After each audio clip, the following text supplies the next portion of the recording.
So hey everyone, welcome back to my channel. ಎಲ್ಲರೂ ಹೇಗಿದ್ದೀರಾ? I hope ಎಲ್ಲರೂ ಚೆನ್ನಾಗಿದ್ದೀರಾ. ಸೊ ಗಾಯ್ಸ್, ನೀವು ಇಲ್ಲಿ ನೋಡ್ತಾ ಇದ್ದೀರಲ್ಲ, ಈ ಪೇಜ್ ಬಂದುಬಿಟ್ಟು ಯೂಟ್ಯೂಬ್ ಕಡೆಯಿಂದ ಪೋಸ್ಟ್ ಮಾಡಿರೋದು. ಅಫಿಷಿಯಲ್ ಪೇಜಲ್ಲಿ ಯೂಟ್ಯೂಬ್ ಇಂಡಿಯಾ ಏನಿದೆ ಅಲ್ಲಿ ಅವ್ರ ಪೇಜಲ್ಲಿ ಪೋಸ್ಟ್ ಮಾಡಿದ್ದಾರೆ. ಆ್ಯಂಡ್ ಎಲ್ಲ ಹಿಂದಿಯಲ್ಲಿದೆ.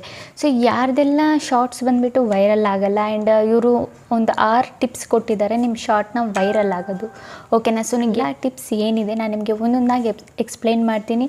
ಆ್ಯಂಡ್ ಡೈರೆಕ್ಟಾಗಿ ಅವ್ರ ಪೇಜಲ್ಲೇ ಹೋಗ್ಬಿಟ್ಟು ತೋರಿಸ್ತೀನಿ ನಿಮಗೆ ಏನೇನಿದೆ, ಏನೇನು ಮೆನ್ಷನ್ ಮಾಡಿದ್ದಾರೆ. ಸೊ ಎಲ್ಲನೂ ಇದು ಹಿಂದಿಯಲ್ಲಿದೆ. ನಾನು ಕನ್ನಡದಲ್ಲಿ ನಿಮಗೆ ಓದ್ಬಿಟ್ಟು ಎಕ್ಸ್ಪ್ಲೈನ್ನ ಮಾಡ್ತೀನಿ. ಓಕೆನಾ? ಏನೆಲ್ಲ ಮಾಡಬೇಕು, ಏನೆಲ್ಲ ಟಿಪ್ಸ್ ಹೇಳಿದ್ದಾರೆ. ಸೊ ಈ ಟಿಪ್ಸ್ನ ನೀವೇನಾದರೂ ಫಾಲೋ ಅಪ್ ಮಾಡಿದರೆ 100% ನಿಮ್ಮ ಶಾರ್ಟ್ ಏನಾಗುತ್ತೆ, 0 ಸಬ್ಸ್ಕ್ರೈಬರ್ ಇದ್ರೂ ನಿಮ್ಮದು ಚಾನಲ್ ಅಲ್ಲ, ವೀಡಿಯೋಸ್ ಏನಾಗುತ್ತೆ ವೈರಲ್ ಆಗುತ್ತೆ.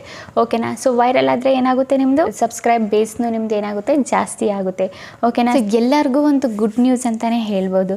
ಓಕೆನಾ ಗೈಸ್? ಬನ್ನಿ ಗೈಸ್, ಎಲ್ಲ ಒಂದೊಂದಾಗಿ ತಿಳಿಸ್ಕೊಡ್ತೀನಿ. ಸೊ ಬನ್ನಿ ಗೈಸ್, ಸ್ವಲ್ಪನೂ ಟೈಮ್ ವೇಸ್ಟ್ ಮಾಡಿದೆ, ವಿಡಿಯೋನ ಸ್ಟಾರ್ಟ್ ಮಾಡೋಣ. ಓಕೆ ಗೈಸ್, ನಾವೀಗ ಬಂದಿದ್ದೀವಿ ನಮ್ಮ ಸ್ಕ್ರೀನ್ ರೆಕಾರ್ಡಿಂಗ್ ಮೇಲೆ. ಸೊ ನಾನು ಆ ಪೇಜ್ ಆಲ್ರೆಡಿ ಓಪನ್ ಮಾಡಿ ಇಟ್ಕೊಂಡಿದ್ದೀನಿ. ಸೊ ನೋಡಿ ಗೈಸ್, ಇದೇ ಪೇಜ್ ಬಂದುಬಿಟ್ಟು ಅದು ಅಫಿಷಿಯಲ್ ಪೇಜ್ ಏನಿದೆ ಅವ್ರದ್ದು, ಯೂಟ್ಯೂಬ್ ಅವ್ರದ್ದು. ಓಕೆನಾ? ಯೂಟ್ಯೂಬ್ ಕ್ರಿಯೇಟರ್ ಇಂಡಿಯಾ ಅಂತ. ಸೊ ಸಿಂಪಲಿ ಇಲ್ಲಿ ನೋಡಿ ಮೆನ್ಷನ್ನ ಮಾಡಿದ್ದಾರೆ, ಯೂಟ್ಯೂಬ್ ಶಾರ್ಟ್ ಚೀಸ್ ಚೆಕ್ ಕರೆ. ಅಂದರೆ ಯೂಟ್ಯೂಬ್ ಶಾರ್ಟ್ ಅಪ್ಲೋಡ್ ಮಾಡೋಕ್ಕಿಂತ ಮುಂಚೆ ಯಾರ ವಸ್ತು ಏನಿದೆ ಇದನ್ನು ಚೆಕ್ ಮಾಡಿ ನಿಮ್ಮ ಶಾರ್ಟ್ ವೈರಲ್ ಆಗುತ್ತೆ ಅಂತ. ಓಕೆನಾ? ಸೊ ಸಿಂಪಲಿ ನಾವು ಒಂದೊಂದಾಗಿ ನೋಡ್ತಾ ಹೋಗೋಣ. ಸೊ ಫಸ್ಟ್ನೇ ಪೇಜ್ ಬಂದುಬಿಟ್ಟು ನಮ್ಮದು ನೋಡೋದಾದರೆ ನೋಡಿ ಗೈಸ್, ಇಲ್ಲಿ ಮೆನ್ಷನ್ ಮಾಡಿದ್ದಾರೆ ಟೈಮ್ ಲೈನ್ಸೇ ಚೆಕ್ ಕರೆ ಅಂತ ಇದೆ. ಸೊ ಟೈಮ್ ಲೈನ್ನ ಫಸ್ಟು ನಾವು ಚೆಕ್ ಮಾಡಬೇಕು. ಟೈಮ್ ಲೈನ್ ಅಂದರೆ ಲೈಕ್ ವಿಡಿಯೋದಲ್ಲಿ ನೋಡಿ ಇಲ್ಲಿ ಬರೆದಿದ್ದಾರೆ. ನಾನು ಬೇಕಿದ್ದಾರೆ ನಿಮಗೆ ಇಲ್ಲಿ ಮಾರ್ಕ್ ಮಾಡ್ತೀನಿ. ನೋಡಿ ಇಲ್ಲಿ ಬರೆದಿದ್ದಾರೆ ಇವರು. ಸೊ ಏನಂದರೆ, ಈಗ ನೀವು ಏನಾದರೂ ಟೆಕ್ಸ್ಟ್ ಯೂಸ್ ಮಾಡ್ತಿದ್ರೆ, ಸಬ್ ಟೈಟಲ್ಸ್ ಏನಾದರೂ ಯೂಸ್ ಮಾಡ್ತಿದ್ರೆ ಅದು ನಿಮ್ಮ ವಾಯ್ಸು ಮತ್ತು ವೀಡಿಯೋದಿಂದ ಮ್ಯಾಚ್ ಆಗಿರಬೇಕು. ಫಸ್ಟು ಕರೆಕ್ಟಾಗಿ ಪರ್ಫೆಕ್ಟಾಗಿ ಮ್ಯಾಚ್ ಇರಬೇಕು.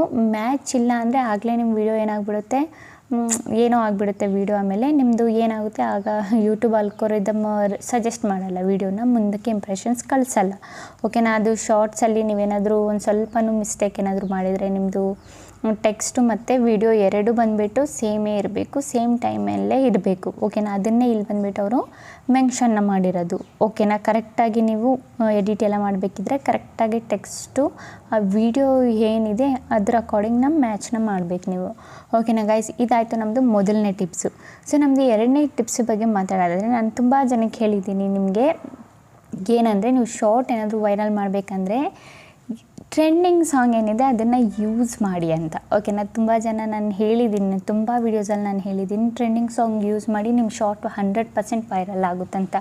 ಬಟ್ ಇಲ್ಲಿ ಏನೇ ಅಂದರೆ ಮೆನ್ಷನ್ ಮಾಡಿದ್ದಾರೆ ಅಂದರೆ, ಟ್ರೆಂಡಿಂಗ್ ಸಾಂಗ್ ಏನಿದೆ ನಿಮ್ಮ ಸಾಂಗ್ನ ಮ್ಯೂಟ್ ಮಾಡಿಬಿಟ್ಟು, ಆದಷ್ಟು ಮ್ಯೂಟ್ ಅಂದರೆ ಫುಲ್ ಮ್ಯೂಟ್ನು ಮಾಡೋಕ್ಕೆ ಹೋಗ್ಬೇಡಿ, ಒಂದು ಸ್ವಲ್ಪ ಮ್ಯೂಟ್ ಮಾಡಿ, ಒಂದು 20% ನಿಮ್ಮ ಸೌಂಡ್ ಇಟ್ಕೊಂಡು ಇನ್ನು ಟ್ರೆಂಡಿಂಗ್ ಸಾಂಗ್ನ 100% ಮಾಡಿ. ಓಕೆನಾ? ಈ ಕಂಡೀಷನಲ್ಲಿ ನಿಮ್ದು ಏನಾಗುತ್ತೆ, ಚಾನೆಲ್ಲು ವೈರಲ್ಲು ಆಗೋ 100% ಚಾನ್ಸಸ್ ಇರುತ್ತೆ. ಬೂಸ್ಟ್ ಕೊಡುತ್ತೆ ಯೂಟ್ಯೂಬ್. ಟ್ರೆಂಡಿಂಗ್ ಸಾಂಗ್ಗಳಿಗೆಲ್ಲ ಯೂಟ್ಯೂಬ್ ಬಂದುಬಿಟ್ಟು ಜಾಸ್ತಿ ಬೂಸ್ಟ್ ಕೊಡುತ್ತೆ. ಓಕೆನಾ? ಇದನ್ನೇ ಅವರು ಎರಡನೇ ಟಿಪ್ಪಲ್ಲಿ ನಿಮಗೆ ಹೇಳಿರೋದು. ಆದಷ್ಟು ಟ್ರೆಂಡಿಂಗ್ ಸಾಂಗ್ನ ಯೂಸ್ ಮಾಡಿ, ಅದಾದಮೇಲೆ ವಾಲ್ಯೂಮ್ ಬಂದುಬಿಟ್ಟು ನಿಮ್ಮ ವಾಲ್ಯೂಮ್ ಏನಿರುತ್ತೆ ಕಡಿಮೆ ಇಡಿ, ಟ್ರೆಂಡಿಂಗ್ ಸಾಂಗ್ದು ವಾಲ್ಯೂಮ್ ಜಾಸ್ತಿ ಇರಬೇಕು ಯಾವತ್ತು ಅಂತ. ಸೊ ಇದು ಕೌಂಟ್ ಮೀ ಅಂತ ಇದೆಯಲ್ಲ, ಇದು ಬಂದುಬಿಟ್ಟು ಟ್ರೆಂಡಿಂಗ್ ಸಾಂಗ್ಗೆ ಅವರು ಮೆನ್ಷನ್ ಮಾಡಿರೋದು. ಓಕೆನಾ ಗೈಸ್? ಇದಾಯಿತು ನಮ್ಮದು ಎರಡನೇ ಟಿಪ್ಸು. ಇದಾಯಿತು ನಮ್ಮದು ಎರಡನೇದು. ಓಕೆನಾ? ಯೂಟ್ಯೂಬ್ ಹೇಳಿರೋದು. ಓಕೆನಾ? ಸೊ ಎರಡನೇ ಟಿಪ್ಸು. ಸೊ ಮೂರನೇ ಟಿಪ್ಸ್ ಬಂದುಬಿಟ್ಟು ನಮ್ಮದು ಏನಂದರೆ ಥಂಬ್ನೈಲು. ನಾನು ತುಂಬ ಜನಕ್ಕೆ ಹೇಳ್ತೀನಿ ನಿಮ್ಮದು ಶಾರ್ಟಲ್ಲಿ ಥಂಬ್ನೈಲ್ ಹಾಕಿ ಅಂತ. ಓಕೆನಾ? ಸೊ ಥಂಬ್ನೈಲ್ ಬಂದುಬಿಟ್ಟು ತುಂಬ ಇಂಪಾರ್ಟೆಂಟ್ ರೋಲು. ಸೊ ತುಂಬ ಜನ ಬಂದುಬಿಟ್ಟು ಶಾರ್ಟಿಗೆ ಏನು ಮಾಡ್ತಾರೆ, ಥಂಬ್ನೈಲ್ ಹಾಕಲ್ಲ. ಓಕೆನಾ? ಬೈ ಚಾನ್ಸ್ ನಿಮಗೆ ಗೊತ್ತಿಲ್ಲ ಅಂದರೆ ನನಗೆ ಕೇಳಿ ನಾನು ಹೇಳ್ಕೊಡ್ತೀನಿ. ಮೂರನೇದು ಬಂದುಬಿಟ್ಟು ಥಂಬ್ನೈಲ್ ಹಾಕಬೇಕು. ಓಕೆನಾ? ಈ ಥಂಬ್ನೈಲ್ನ ಹೇಳಿದ್ದಾರೆ ಇಂಪಾರ್ಟೆಂಟ್ ಅಂತ. ಅದಾದಮೇಲೆ ಇನ್ನೊಂದು ಕೂಡ ಇಲ್ಲಿ ಮೆನ್ಷನ್ನ ಮಾಡಿದ್ದಾರೆ, ಪೆನ್ಸಿಲ್ ಐಕಾನ್ಸೆ ಏಕ್ ಫ್ರೇಮ್ ಅಂತ ಏನೋ ಕೊಟ್ಟಿದ್ದಾರೆ. ನಾನು ನಿಮಗೆ ಹೇಳಿಬಿಡ್ತೀನಿ, ಇದ್ರ ಬಗ್ಗೆ ಎಕ್ಸ್ಪ್ಲೇನ್ ಮಾಡಿಬಿಡ್ತೀನಿ. ಓಕೆನಾ? ಪೆನ್ಸಿಲ್ ಐಕಾನ್ಸೆ ಫ್ರೇಮ್ ಅಂದರೆ ಲೈಕ್ ನೀವು, ನಾನು ತುಂಬ ಶಾರ್ಟ್ ವೀಡಿಯೋಗೆ ನಿಮಗೆ ಐಡಿಯಾಸ್ ಕೊಡ್ತೀನಲ್ಲ, ಲೈಕ್ ಒಂದು ಶೇಪ್ ಹಾಕಿಬಿಟ್ಟು ಅದ್ರ ಮೇಲೆ ಏನಾದರೂ ವೆಯ್ಟ್ ಫಾರ್ ಇನ್ನೂ ಏನಾದರೂ ಕೊಟ್ಟಿರ್ತೀನಲ್ಲ, ವೆಯ್ಟ್ ಫಾರ್ ಎಂಡ್, ಇನ್ನೊಂದು ಏನಾದರೂ ಕೊಟ್ಟಿರ್ತೀನಲ್ಲ ಅದನ್ನು ನೀವು ಹಾಕಬೇಕು. ಓಕೆನಾ? ನಿಮ್ಮ ಪೆನ್ಸಿಲ್ ಐಕಾನಲ್ಲಿ ಸ್ಟಾರ್ಟಿಂಗಲ್ಲಿ ನಿಮ್ಮ ವೀಡಿಯೋಸ್ ಫುಲ್ ಎಂಡ್ ಆಗೋವರೆಗೂ ಅದನ್ನು ನೀವು ಹಾಕಿದರೆ ನಿಮ್ಮ ಶಾರ್ಟ್ ವೈರಲ್ ಆಗೋ 100% ಚಾನ್ಸಸ್ ಇರುತ್ತೆ. ನೀವೇನಾದರೂ ಟೈಟಲ್ ಹಾಕಿದರೆ ವೀಡಿಯೋಸಲ್ಲಿ, ಶಾರ್ಟ್ ವೀಡಿಯೋಸಲ್ಲಿ, ಓಕೆನಾ. ಇದು ಹಾಕೋದ್ರಿಂದ ನಿಮ್ಮದು 100% ಬಂದುಬಿಟ್ಟು ವೀಡಿಯೋ ಏನಾಗುತ್ತೆ, ವೈರಲ್ ಆಗುತ್ತೆ, ಬೂಸ್ಟ್ ಮಾಡುತ್ತೆ, ಯೂಟ್ಯೂಬ್ ಬೂಸ್ಟ್ ಕೊಡುತ್ತೆ ನಿಮ್ಮ ವೀಡಿಯೋಗೆ. ಯೂಟ್ಯೂಬ್ ಅಲ್ಗೋರಿದಮ್ ಬಂದುಬಿಟ್ಟು ಅದೇ ಥರ ವರ್ಕ್ ಆಗೋದು, ಓಕೆನಾ ಗೈಸ್. ಅದಾದಮೇಲೆ ನಮ್ಮದು 4ನೇದು ಏನು ಟಿಪ್ಸ್ ಅಂತ ನೋಡೋಣ. ಸೊ 4ನೇ ಟಿಪ್ಸ್ ಬಂದುಬಿಟ್ಟು ರಿಲೇಟೆಡ್ ವೀಡಿಯೋ ಲಿಖೆ, ಅಂದರೆ ಲಿಂಕ್ ಮಾಡಬೇಕಂತ. ರಿಲೇಟೆಡ್ ವೀಡಿಯೋ ಬಂದುಬಿಟ್ಟು ಲಿಂಕ್ ಮಾಡಬೇಕಂತ. ರಿಲೇಟೆಡ್ ವೀಡಿಯೋ ಅಂದರೆ ಈಗ ತುಂಬ ಜನ ಏನು ಮಾಡ್ತೀರಾ, ಲೈಕ್ ವೀಡಿಯೋಸ್ನ ಹಂಗೆ ಅಪ್ಲೋಡ್ ಮಾಡ್ತೀರಾ, ಡಿಸ್ಕ್ರಿಪ್ಷನಲ್ಲಿ ಏನು ವೀಡಿಯೋಸು ಹಾಕಲ್ಲ, ನಿಮ್ಮದು ಬೇರೆ ವೀಡಿಯೋ ರಿಲೇಟೆಡ್. ಅಂದರೆ ಈಗ ನೀವು ಬೇರೆ ವೀಡಿಯೋಸ್ ಎಲ್ಲ ಏನು ಮಾಡಿರ್ತೀರ ಅದರದ್ದು ಲಿಂಕ್ ನೀವೇನು ಹಾಕಲ್ಲ ನಿಮ್ಮ ವೀಡಿಯೋಸಲ್ಲಿ, ಓಕೆನಾ. ನೀವು ಡಿಸ್ಕ್ರಿಪ್ಷನಲ್ಲಿ ಲಿಂಕ್ ಹಾಕೋ ಆಪ್ಷನ್ ಇರುತ್ತಲ್ಲ, ಅದು ನೀವೇನು ಹಾಕಲ್ಲ. ತುಂಬ ಜನ ಹಂಗೆ ಬಿಡ್ತೀರಾ, ಖಾಲಿನೇ ಬಿಡ್ತೀರಾ ಡಿಸ್ಕ್ರಿಪ್ಷನಲ್ಲಿ ಬಂದುಬಿಟ್ಟು ರಿಲೇಟೆಡ್ ವೀಡಿಯೋಸ್ ಹಾಕೋದ್ರಿಂದ ನಿಮಗೆ ತುಂಬ ಬೆನಿಫಿಟ್ಸ್ ಇದೆ, ಓಕೆನಾ. ನೀವು ರಿಲೇಟೆಡ್ ವೀಡಿಯೋ ಹಾಕಿದರೆ ಅದು ಕೂಡ ಸಜೆಸ್ಟ್ ಆಗುತ್ತೆ ಆಡಿಯನ್ಸ್ಗೆ, ಆ ವಿಡಿಯೋ ಕೂಡ.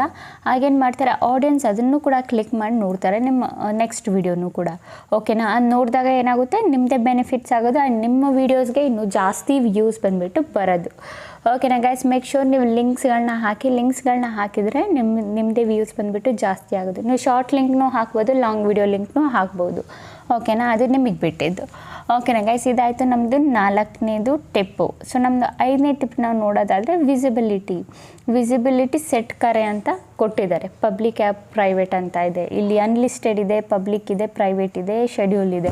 ಸೊ ಇದು ತುಂಬ ಜನ ಇಗ್ನೋರ್ ಮಾಡ್ತೀರಾ ಗೈಸ್. ನಾನು ನೋಡಿದ ಮಟ್ಟಿಗೆ ತುಂಬ ಸಣ್ಣ ಕ್ರಿಯೇಟರ್ಸ್ ಏನಿರ್ತೀರ ಅವ್ರು ಇಗ್ನೋರ್ ಮಾಡ್ತೀರಾ, ಅವ್ರಿಗೆ ಗೊತ್ತೇ ಇರೋಲ್ಲ ಇದ್ರ ಬಗ್ಗೆ ಏನು ಎತ್ತ ಅಂತ, ಓಕೆನಾ. ಆ್ಯಂಡ್ ನೀವು ನೋಡೋದಾದ್ರೆ ದೊಡ್ಡ ಯೂಟ್ಯೂಬರ್ಸ್ ಎಲ್ಲ ಯಾರು ಇರ್ತಾರೆ ಅವರು ಎಲ್ಲನೂ ಫಾಲೋ ಅಪ್ ಮಾಡ್ತಾರೆ. ಲೈಕ್ ವಿಸಿಬಿಲಿಟಿದು, ಅದಾದಮೇಲೆ ರಿಲೇಟೆಡ್ ವೀಡಿಯೋದು, ಮತ್ತು ಡಿಸ್ಕ್ರಿಪ್ಷನ್ನದು ಎಲ್ಲ ಟ್ಯಾಗ್ಸದು ಎಲ್ಲನೂ ಫಾಲೋ ಮಾಡ್ತಾರೆ. ಬಟ್ ನಮ್ಮ ಸಣ್ಣ ಯೂಟ್ಯೂಬರ್ಸ್ ನಾವೆಲ್ಲ ಏನಿರ್ತೀವಿ, ನಾವು ಇದೆಲ್ಲ ಮೈಂಡಿಗೆ ಹಾಕ್ಕೊಳ್ಳಲ್ಲ. ಹೆಂಗೆ ಬೇಕು ಹಂಗೆ ವೀಡಿಯೋಸ್ನ ಅಪ್ಲೋಡ್ ಮಾಡ್ತೀವಿ, ಪಬ್ಲಿಕ್ಕಲ್ಲೇ ಇಟ್ಬಿಟ್ಟು ವೀಡಿಯೋನ ಅಪ್ಲೋಡ್ ಮಾಡಿಬಿಡ್ತೀವಿ, ಓಕೆನಾ. ಇಲ್ಲಿ ಹೇಳಿರೋದು ಮೇನ್ ಥಿಂಗ್ ಏನಂದ್ರಪ್ಪ, ಇಲ್ಲಿ ನೀವು ವೀಡಿಯೋಸ್ ಏನಾದರೂ ಶಾರ್ಟ್ ವೀಡಿಯೋಸ್ ಏನಾದರೂ ಅಪ್ಲೋಡ್ ಮಾಡ್ತಾಯಿದ್ರೆ ಫಸ್ಟ್ ಅದನ್ನು ಅನ್ಲಿಸ್ಟೆಡಲ್ಲಿಡಿ, ಡೈರೆಕ್ಟ್ ಪಬ್ಲಿಕ್ ಮಾಡಬೇಡಿ. ಈಗ ನೀವು ವಿಡಿಯೋ ಅಪ್ಲೋಡ್ ಮಾಡ್ತಾ ಇದ್ದೀರಾ ಅಂದ್ಕೊಳ್ಳಿ, ಮಾಡ್ತಾ ಇರಬೇಕಿದ್ರೆ ಅದನ್ನು ಅನ್ಲಿಸ್ಟೆಡಲ್ಲೇ ನೀವು ಇಡಬೇಕು, ಓಕೆನಾ. ಪಬ್ಲಿಕಲ್ಲಿ ಇಡಬೇಡಿ. ಯಾಕಂದರೆ ನಾವು ಇನ್ನೂ ಪಬ್ಲಿಕ್ ಮಾಡೋದಕ್ಕೆ ನಾವು ಇನ್ನೂ ವೀಡಿಯೋಸ್ದು ಡಿಸ್ಕ್ರಿಪ್ಷನ್ನು, ಟೈಟಲ್ಲು ಆ್ಯಂಡ್ ಇನ್ನೂ ಏನು ಹೇಳ್ತೀವಲ್ಲ ಟ್ಯಾಗ್ಸ್ ಇವೆಲ್ಲ ಹಾಕೇ ಇರಲ್ಲ. ಅದು ಡೈರೆಕ್ಟ್ ಪಬ್ಲಿಕ್ ಯಾವಾಗ ಬೇಕಿದ್ರೂ ಅಪ್ಲೋಡ್ ಆಗಿಬಿಡುತ್ತೆ, ಪಬ್ಲಿಕ್ಕಿಗೆ ಹೋಗಿಬಿಡುತ್ತೆ. ಸೊ ಅದಕ್ಕೆ ನಾನು ನಿಮಗೆ ಹೇಳೋದು, ಯಾವಾಗಲೂ ಅನ್ಲಿಸ್ಟೆಡಲ್ಲಿ ಇಟ್ಟು ವೀಡಿಯೋದು ಎಲ್ಲ ಏನಿದೆ ಎಲ್ಲ ಚೆಕ್ ಮಾಡ್ಕೊಳ್ಳಿ ಒಂದು ಸಲ. ಡಿಸ್ಕ್ರಿಪ್ಷನ್ ಸರಿ ಇದೆಯಾ, ಟೈಟಲ್ ಸರಿ ಇದೆಯಾ, ಟ್ಯಾಗ್ ಸರಿ ಇದೆಯಾ, ಎಲ್ಲನೂ ಚೆಕ್ ಮಾಡಿ. ಥಂಬ್ನೇಲೆಲ್ಲ ಹಾಕಿದ್ದೀರಾ ಅದು ಸರಿ ಇದೆಯಾ, ಎಲ್ಲ ಚೆಕ್ ಮಾಡಾದಮೇಲೆ ಯಾವ ಟೈಮ್ ನೀವು ಅಪ್ಲೋಡ್ ಮಾಡ್ತೀರಾ ಆ ಟೈಮಿಗೆ ಅಪ್ಲೋಡ್ ಮಾಡಿ. ಈ ಥರ ಮಾಡೋದ್ರಿಂದ ನಿಮ್ಮದೇ ಬೆನಿಫಿಟ್ಸ್ ಆಗೋದು, ನಮ್ಮದೇನಲ್ಲ. ಸೊ ನಿಮ್ಮ ಬೆನಿಫಿಟ್ಸ್ ಆಗೋದು, ಅದಕ್ಕೆ ಹೇಳೋದು ವಿಸಿಬಿಲಿಟಿ ಯಾವಾಗಲೂ ಅನ್ಲಿಸ್ಟೆಡಲ್ಲಿ ಇಡಿ ಅಂತ. ನಿಮಗೆ ಗೊತ್ತಿಲ್ಲ ಅನ್ಲಿಸ್ಟೆಡ್ ಅಂದರೆ ಏನಂತಲೇ ಗೊತ್ತಿಲ್ಲ ಅಂದರೆ ನಾನು ಕಮೆಂಟಲ್ಲಿ ಕೇಳಿ, ನಾನು ನಿಮಗೆ ಇದರ ಮೇಲೆ ಒಂದು ಡೆಡಿಕೇಟ್ ವಿಡಿಯೋ ಮಾಡಿ ಹೇಳ್ಕೊಡ್ತೀನಿ. ಏನು ಅನ್ಲಿಸ್ಟೆಡ್ ಅಂದರೆ ಏನು, ಪ್ರೈವೇಟ್ ಅಂದರೆ ಏನು, ಪಬ್ಲಿಕ್ ಅಂದರೆ ಏನು, ಶೆಡ್ಯೂಲ್ ಅಂದರೆ ಏನು, ಇವೆಲ್ಲ ಹೇಳ್ಕೊಡ್ತೀನಿ ನಿಮಗೆ ಒಂದು ವೀಡಿಯೋದಲ್ಲಿ ಫುಲ್ಲು, ಓಕೆನಾ. ಸೊ ಮೇಕ್ ಶೋರ್ ಗೈಸ್, ನೀವು ಶಾರ್ಟ್ ವೀಡಿಯೋ ಅಪ್ಲೋಡ್ ಮಾಡೋಕ್ಕಿಂತ ಮುಂಚೆ ಅನ್ಲಿಸ್ಟೆಡಲ್ಲಿಡಿ. ಆ ಶಾರ್ಟ್ ವೀಡಿಯೋ ಅಪ್ಲೋಡ್ ಮಾಡಾದಮೇಲೆ YT ಸ್ಟುಡಿಯೋಗೆ ಒಂದು ಸಲ ಹೋಗಿಬಿಟ್ಟು ಅಲ್ಲಿ ಎಲ್ಲ ಡಿಸ್ಕ್ರಿಪ್ಷನ್ನು, ಟೈಟಲು ಎಲ್ಲ ಬರೆದಾದ್ಮೇಲೆ ಲಾಸ್ಟಿಗೆ ಹೋಗ್ಬಿಟ್ಟು ಇದು ಟೈಟಲ್ ಎಲ್ಲ ಹಾಕಿದ್ಮೇಲೆ, ಥಂಬ್ನೇಲೆಲ್ಲ ಹಾಕಿದ್ಮೇಲೆ ಲಾಸ್ಟಿಗೆ ಹೋಗ್ಬಿಟ್ಟು ಅನ್ಲಿಸ್ಟೆಡಿಂದ ತೆಗೆದು ಪಬ್ಲಿಕ್ಕಿಗೆ ಹಾಕಿ, ಓಕೆನಾ ಗೈಸ್. ಇದಾಯಿತು ನಮ್ಮದು 5ನೇ ಟಿಪ್ಸು, ಓಕೆನಾ. ನಮ್ಮದು 6ನೇ ಟಿಪ್ಸ್ ಅಂದರೆ ಏನು, ಇದು ಕಮೆಂಟ್ ಆನ್ ಆಫ್ ಅಂತ ಇದೆ ಅಂತ ಹೇಳ್ತಾ ಇದ್ದೀರಾ, ಓಕೆನಾ. ಕಮೆಂಟ್ಸ್ ಅಂದರೆ ಇದು ಇಲ್ಲಿ ಏನು ಕ್ಲಿಯರಾಗಿ ಮೆನ್ಷನ್ ಮಾಡಿ ಬರೆದಿದ್ದಾರೆ ಅಂದರೆ ಇಲ್ಲಿ ಹಿಂದಿಯಲ್ಲಿ ಕಾಮೆಂಟ್ ಬಂದುಬಿಟ್ಟು ತುಂಬ ಜನ ಬಂದುಬಿಟ್ಟು ಆಫ್ ಮಾಡ್ತೀರಾ, ಓಕೆನಾ. ಸೊ ಕಾಮೆಂಟ್ ಯಾವಾಗಲೂ ಆನ್ ಇರಬೇಕು. ಶಾರ್ಟ್ ವೀಡಿಯೋಸ್ ಅವ್ರು ಯಾರೆಲ್ಲ ಮಾಡ್ತೀರಾ ಅವರು, ಶಾರ್ಟ್ ವೀಡಿಯೋ ಯಾರೆಲ್ಲ ಮಾಡ್ತೀರಾ ಅವ್ರ ಕಮೆಂಟ್ಸ್ ಆನ್ ಇದ್ದರೆ ಇದರಿಂದ ಎಂಗೇಜ್ಮೆಂಟ್ ಜಾಸ್ತಿ ಆಗುತ್ತೆ. ಎಂಗೇಜ್ಮೆಂಟ್ ಜಾಸ್ತಿ ಆದರೆ ನಿಮ್ಮ ವಿಡಿಯೋ ಇನ್ನೂ ಜಾಸ್ತಿ ಜನ ಹತ್ರ ಕಳಿಸುತ್ತೆ ಯೂಟ್ಯೂಬು, ಓಕೆನಾ. ಸೊ ಆಗ ಗೊತ್ತಾಗುತ್ತೆ ಎಂಗೇಜ್ಮೆಂಟ್, ಯೂಟ್ಯೂಬಿಗೆ ಗೊತ್ತಾಗುತ್ತೆ ಜಾಸ್ತಿ ಕಮೆಂಟ್ಸ್ ಇದೆ, ಎಂಗೇಜ್ಮೆಂಟ್ ಜಾಸ್ತಿ ಇದೆ, ಇನ್ನೂ ಜಾಸ್ತಿ ಜನ ಹತ್ರ ನಾವು ಪುಷ್ ಮಾಡಬೇಕು ಈ ವಿಡಿಯೋ ಅಂತ, ಇನ್ನೂ ಜಾಸ್ತಿ ಜನ ಹತ್ರ ನಿಮ್ಮ ವಿಡಿಯೋನ ಕಳಿಸುತ್ತೆ, ಓಕೆನಾ. ಮೇಕ್ ಶೋರ್ ನಿಮ್ಮ ಕಮೆಂಟ್ಸು ಯಾವಾಗಲೂ ಆನ್ ಇರಿ, ಆಫ್ ಇರಬೇಡಿ. ನೀವು ದೊಡ್ಡ ದೊಡ್ಡ ಯೂಟ್ಯೂಬರ್ಸ್ನ ನೋಡಿರ್ತೀರ, ಅವ್ರಿಗೆ ಬ್ಯಾಡ್ ಕಮೆಂಟ್ಸ್ ಬಂದರೂ ಬರಲಿಲ್ಲ ಅಂದರೂ ಅವ್ರು ಏನು ಮಾಡ್ತಾರೆ, ಅವರು ಕಮೆಂಟಲ್ಲಿ ಹೋಗಿ ಆಡಿಯನ್ಸ್ ಬೈದರೂ ಪರವಾಗಿಲ್ಲ ಅಂತ ಏನು ಮಾಡಿರ್ತಾರೆ, ಅವರು ಕಮೆಂಟ್ಸ್ನ ಯಾವಾಗಲೂ ಆನಲ್ಲೇ ಇಟ್ಟಿರ್ತಾರೆ. ಯಾಕೆ ಆಫ್ ಮಾಡಲ್ಲ? ಆಫ್ ಮಾಡೋದ್ರಿಂದ ನಮ್ಮದು ರೀಚ್ ಏನಾಗುತ್ತೆ ಅಷ್ಟು ಹೋಗಲ್ಲ, ಡೌನ್ ಮಾಡಿಬಿಡುತ್ತೆ ಯೂಟ್ಯೂಬ್. ಓಕೆನಾ? ನೀವು ಕಮೆಂಟ್ಸ್ ಆಫ್ ಮಾಡಿದರೆ ಇದೊಂದು ಮೇಯ್ನ್ ರೀಸನ್ನು. ಯೂಟ್ಯೂಬ್ ಬಂದುಬಿಟ್ಟು ನಿಮ್ಮದು ಏನು ಕಮೆಂಟ್ ಆಫ್ ಮಾಡಿರ್ತೀರಲ್ಲ, ಕಮೆಂಟ್ ನೀವು ಏನು ಆಫ್ ಮಾಡಿರ್ತೀರಲ್ಲ, ರೀಚ್ ಡೌನ್ ಮಾಡಿಬಿಡುತ್ತೆ. ಸೊ ಮೇಕ್ ಶೋರ್ ನಿಮ್ಮದು ಕಮೆಂಟ್ ಏನಿದೆ ಅದನ್ನು ಆನಲ್ಲೇ ಇಡಿ, ಯಾವಾಗಲೂ ಆಫ್ ಮಾಡಬೇಡಿ. ಓಕೆನಾ? ಇಲ್ಲಿ ಕಮೆಂಟ್ದು ಮಾಡರೇಷನ್ ಅಂತ ಇದೆಯಲ್ಲ, ಇದು ನನ್ನು, ಬೇಸಿಕ್ಕು, ಸ್ಟ್ರಿಕ್ಟು, ಹಾರ್ಟ್, ಆಲ್ ಅಂತ ಇದೆ. ಸೊ ನೀವು ಬೇಸಿಕಲ್ಲೇ ಇಡಿ. ಓಕೆನಾ? ಆನ್ ಮಾಡಿಬಿಟ್ಟು ಬೇಸಿಕಲ್ಲಿ ನಿಮ್ಮ ಕಮೆಂಟ್ ಮಾಡ್ರೇಷನ್ನ ಇಡಿ. ಓಕೆನಾ ಗೈಸ್? ಸೊ ಗೊತ್ತಾಯ್ತಲ್ಲ, ಎಲ್ಲ ಪಾಯಿಂಟ್ಸ್ನು ಒಂದೊಂದಾಗಿ ತಿಳ್ಕೊಂಡ್ರಲ್ಲ. ಅಂತೂ ನಿಮಗೆ ಯಾವುದಾದ್ರೂ ಪಾಯಿಂಟ್ ಬಗ್ಗೆ ಏನಾದರೂ ಡೌಟ್ಸ್ ಏನಾದರೂ ಇದ್ದರೆ ನೀವು ನನಗೆ ಕಮೆಂಟಲ್ಲಿ ಕೇಳ್ಬೋದು, ನಾನು ನಿಮಗೆ ರಿಪ್ಲೈನ ಮಾಡ್ತೀನಿ. ಸೊ ಇಲ್ಲಿ ಅಫಿಷಿಯಲ್ ಪೇಜ್ ಇದೆ, ನೀವು ಹೋಗ್ಬಿಟ್ಟು ಆ ಪೇಜಲ್ಲಿ ಚೆಕ್ ಮಾಡ್ಬೋದು. ಯೂಟ್ಯೂಬ್ ಕ್ರಿಯೇಟರ್ಸ್ ಇಂಡಿಯಾ ಏನು ಪೇಜ್ ಇದೆ, ಇನ್ಸ್ಟಾಗ್ರಾಮಲ್ಲಿ ಹೋಗ್ಬಿಟ್ಟು ಅವ್ರನ್ನ ಫಾಲೋ ಮಾಡಿಬಿಟ್ಟು ನೀವು ನೋಡ್ಬೋದು ಇದು ಏನು ಪೇಜ್ ಇದೆ, ಏನೇನು ಟಿಪ್ಸ್ ಇದೆ. ಸೊ ಹಿಂದಿ ಯಾರಿಗೆಲ್ಲ ಬರುತ್ತೆ ಅವ್ರು ಹೋಗ್ಬಿಟ್ಟು ಓದ್ಬಿಟ್ಟು ನೋಡ್ಕೋಬೋದು. ಇನ್ನೊಂದ್ಸಲ ನನ್ನ ವೀಡಿಯೋನ ಏನಾದರೂ ಅರ್ಥ ಆಗಿಲ್ಲ ಅಂದರೆ ನಿಮಗೆ ಹೋಗ್ಬಿಟ್ಟು ಅಲ್ಲಿ ಓದ್ಕೊಂಡು ತಿಳ್ಕೊಬೋದು ನೀವು. ಓಕೆನಾ ಗೈಸ್?